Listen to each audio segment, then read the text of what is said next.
clients are coming to me at a juncture of their life where they know they have to move. They know they have something to do. They're not doing it, and that is, in essence, killing them. And the desire to move is so motivating that they're willing to seek outside help, in this case, coaching.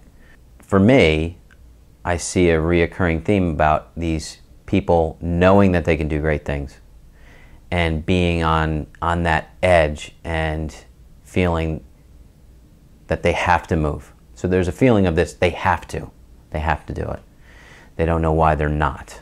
The way that I coach is in a funny, raw, very intimate level, personal level. I like to dig into things, and there's a necessary piece to, I feel, my coaching, that we create intimacy in the beginning, and that creates a safe space to get very deep and sometimes raw. So the idea of having some humor to it, for me, is important. One of the ways that I like to describe coaching as a whole is there's these three parts to it. So there's an awareness phase where we spend time becoming more aware of what you are, who you are, what your stories are, your life, your background, what's going on, and how you perceive it.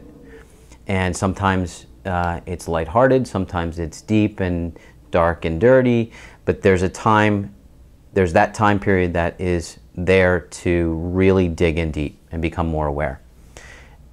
We move into a middle phase, the second phase, and that is more time for us to reflect and compare and contrast on what we just figured out, what we just become more self-aware about.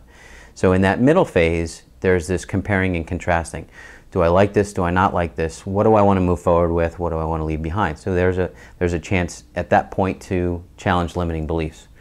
In the last phase, there's this very open and creative process. It's a daydreaming or creation phase at the end, where now you have a clean slate. You know who you are. You become more self-aware. You know what your beliefs are. Even if there's still some challenging beliefs, you know what they are, strengths and weaknesses, and at that point, it's a blank canvas, and we're able to actually design what you say you wanted to do 10 weeks earlier. I had this client once where she came to us. She wanted to move out of the position that she was in and into a sole proprietor position. She wanted to open up her own practice. She knew exactly what she wanted to do. She didn't know why it wasn't happening faster.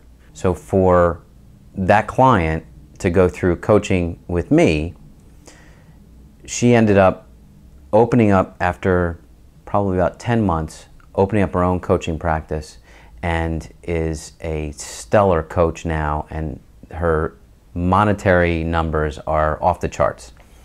It didn't start out that way. So what I love about coaching is interacting with people who are passionate about who they are and what they want to do.